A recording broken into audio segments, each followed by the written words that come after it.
départ, c'est Louis Bénèche qui est venu me chercher, puisque c'était un concours ouvert aux paysagistes, et lui m'a demandé de m'associer à lui dans le concours pour faire un projet à deux têtes, en fin de compte. Et c'est vrai que pour moi, ça a été un peu difficile au début de trouver ma place dans cette grande histoire qu'est Versailles, dans ce côté très écrasant que peut avoir l'histoire de France dans toute sa splendeur.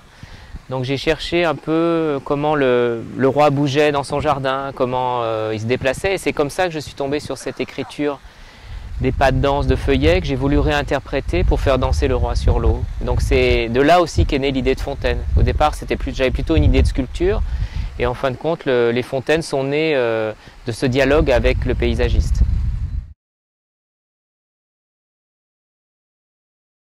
Je crois que la chance que j'ai eue, c'est d'être à un moment, je dirais, où je me sens assez en possession de mon travail. Je suis assez mature dans mon travail, donc j'ai pu développer ce langage que j'avais commencé autour de l'idée du module de la perle de verre qui se déploie à des échelles différentes, me permettant de faire des colliers comme au Guggenheim de 10 mètres de haut. Enfin, il y avait ce dialogue avec l'espace qui avait déjà commencé. Il y a peut-être un rapport à l'histoire aussi qui a vraiment nourri ce projet et qui a permis de faire le lien entre le passé et aujourd'hui. Et donc de parler de Louis XIV de façon contemporaine. Je me suis senti un peu plus habité, je dirais, par ce projet et aussi avec une certaine pression, une certaine responsabilité par rapport à mon coéquipier pour justement ne pas le faire,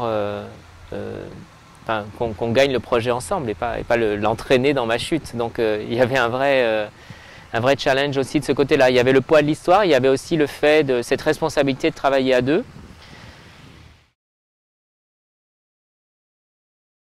Et puis après, il y a la joie, je dirais aussi, simplement de ce projet. C'est un projet qui, moi, me permet vraiment d'explorer ce que j'ai commencé à mettre en place sur cette idée du merveilleux, de la beauté, de faire une œuvre en espace public. C'est ça aussi qui est intéressant aujourd'hui. C'est un hommage à la grande histoire, mais en même temps, c'est un jardin républicain. C'est un jardin pour monsieur tout le monde.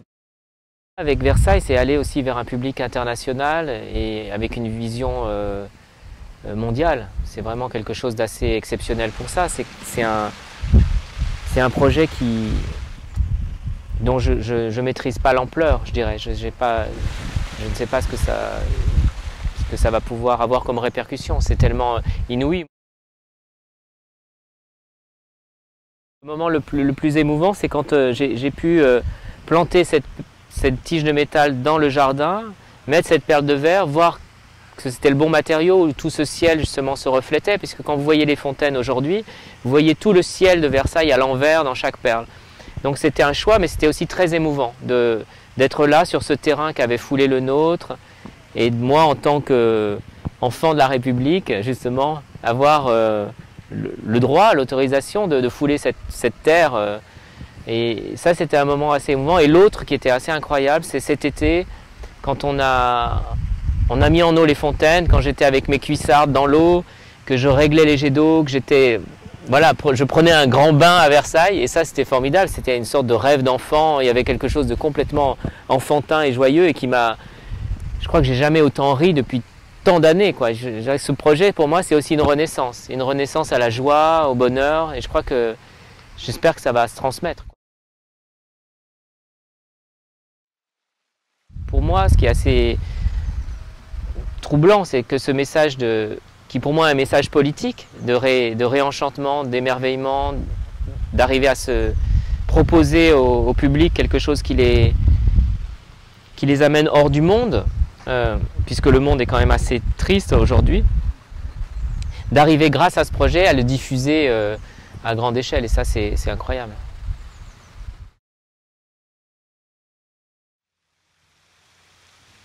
Dans ce projet, il y a une grande complexité de formes, puisque ce sont des formes vraiment baroques, ce sont des écritures de mouvement dans l'espace, comme la sculpture d'ailleurs est aussi une écriture du mouvement dans l'espace. Mais surtout, ce sont des formes très complexes qui s'imbriquent les unes dans les autres.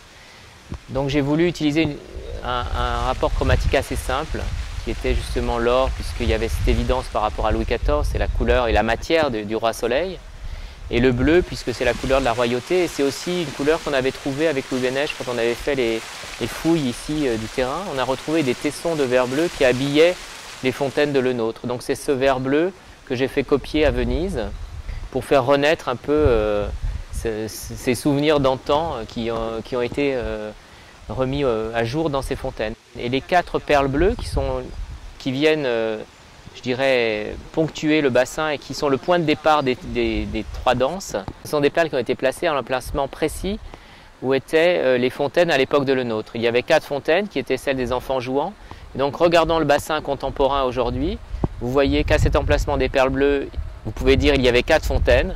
Et à la place des bassins, il y avait 2 scènes sur lesquelles le roi dansait et la cour dansait. Et donc aujourd'hui, les scènes sont devenues des grands bassins. Et les fontaines anciennes sont symbolisées par des perles bleues. En fin de compte, ce qui m'a beaucoup intrigué dans ces dessins que j'ai trouvés à la bibliothèque de Boston, qui sont des dessins qui avaient été commandés par Louis XIV pour se souvenir de ses pas de danse, qui sont en fin de compte des notations, comme des notes de musique, mais ce sont des notes de mouvement. La France est le seul pays au monde qui a écrit sa danse, et ça grâce à Louis XIV, et de ces notes-là, posé sur papier, est né le ballet royal, puis après le ballet de l'Opéra de Paris. Et ce que danse aujourd'hui un petit rat à l'opéra, c'est exactement ce qui était posé dans ce livre. Donc les positions première, deuxième, troisième, seconde, c'est des choses qu'on retrouve dans ce livre déjà écrites. Et quand j'ai vu ces dessins, ils étaient tellement proches de mes propres dessins, de mes propres aquarelles, que j'ai voulu m'en inspirer pour justement faire un lien entre l'histoire de Louis XIV et un jardin contemporain.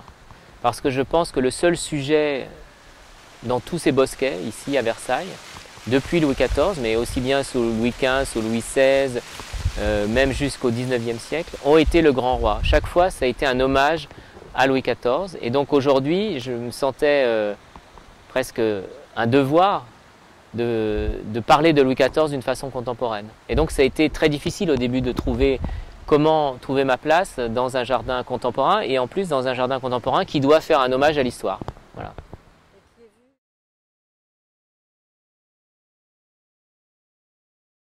Les 3 danses donc, qui sont mises en place, ce sont la bourrée d'Achille, le rigodon de la paix et l'entrée d'Apollon, qui sont 3 danses que Louis XIV a dansées. 3 danses très différentes. Celle du rigodon de la paix, c'est une danse qu'il avait mise en place justement pour célébrer un moment de paix. La bourrée d'Achille, c'était toute une danse autour de la séduction, parce que c'était un grand séducteur, donc c'était comment il séduisait les femmes. Et par contre, l'entrée d'Apollon, c'est vraiment de cette danse-là qu'est né son surnom de Roi Soleil, puisqu'il portait un masque doré à la fin, et c'est comme ça que son nom est arrivé.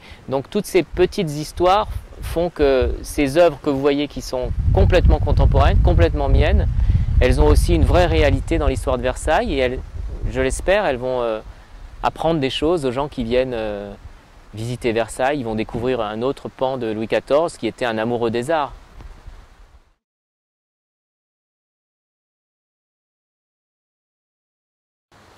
Ce projet, c'est 4 ans de ma vie, 1 an et demi de production. J'ai jamais produit une œuvre aussi importante, aussi complexe, avec tout un système de pompes. Grâce aux équipes de Louis Bénèche et des fontainiers de Versailles, on a pu mettre au point un système incroyable, géré par ordinateur, qui fait que toutes ces pompes fonctionnent avec une certaine grâce et une certaine légèreté, contrairement aux autres fontaines de Versailles qui sont gérées par un vieux système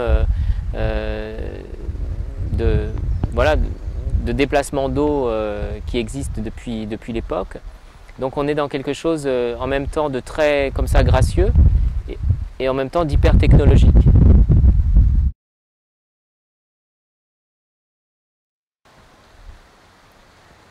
Ce que j'aimerais, c'est que les visiteurs aient un sentiment de paix, de plénitude. C'est vraiment un jardin hédoniste qui a été fait là, un jardin des plaisirs, un jardin où on s'assoit sur les bancs, on regarde les fontaines, on écoute le bruit de l'eau, un jardin où on se pose, ce qui n'est pas le cas à Versailles, parce que Versailles c'est plutôt un jardin militaire dans lequel on se promène dans les allées. Et là on offre gratuitement toute l'année, puisque c'est le seul bosquet qui sera ouvert toute l'année, un endroit où se poser. Et peut-être, pour ma part, je souhaite aussi un endroit de contemplation, parce que je pense que ce rapport à la beauté amène à la contemplation et à cette idée du merveilleux et de justement arriver à s'abstraire du monde, juste le temps d'un séjour au jardin.